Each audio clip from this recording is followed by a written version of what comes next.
सुख और रसिकता, कलाएं और जीवन का आनंद लेने की शक्ति देता है। शुक्र हमें जीवन के हर सुख देता है। भौतिक सुख यानी कि आपको गाड़ी, बंगला, वाहन और वैवाहिक सुख जो सबसे ज्यादा इम्पोर्टेंट है, यह हमें शुक्र देता है। खास करके पुरुषों की कुंडली में विवाह के बारे में शुक्र को देखा जाता है, शुक्र की सिचुएशन को देखा जाता है। शुक्र आपके कुंडली में कैसे है, शुक्र के 7वें भाव में क्या है, कौन से प्लैनेट पे शुक्र की दृष्टि है या फिर किस प्लैनेट की दृष्टि शुक्र पे है, यह हमें जांचना पड़ता है। अगर पाप ग्रहों की दृष्टि शुक्र पे है, शुक्र शत्रु राशि में बैठा है, शुक्र नीच का हुआ है, तो वो इंसान के जीवन में, विवाह में रुकावटें पैदा कर सकता है। सारे सांसारिक सुखों में, भौतिक सुखों में, आपके घर की समृद्धि, सुख शांति समृद्धि में रुकावटें पैदा कर सकता है। तो शुक्र शुभ कैसा होता है? जब शुक्र उच्च का होता है, अपने मित्र राशि में बैठा होता है।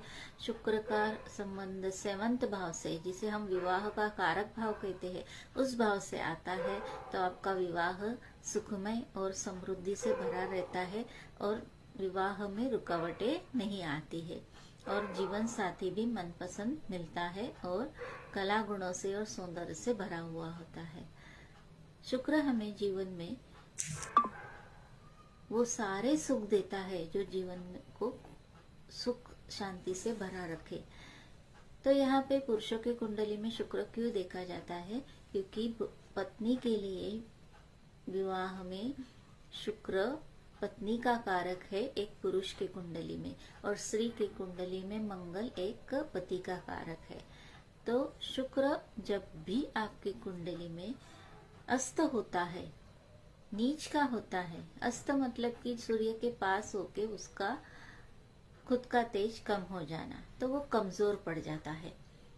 नेक्स्ट, आपका कुंडली में शुक्र अगर मजबूत नहीं है, यानी नीच का है, शत्रु राशि में बैठा है, अष्टम भाव में बैठा है, अष्टम भाव से रिलेटेड है, यानी कि अष्टमेश है, तो इस सिचुएशन में आपको विवाह में बाधाएं आ सकती है।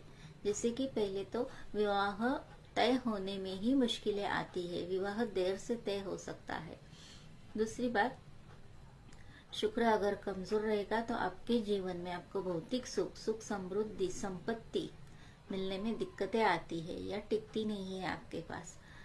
इसलिए शुक्र वैवाहिक जीवन और सांसारिक जीवन के लिए बहुत ही महत्वपूर्ण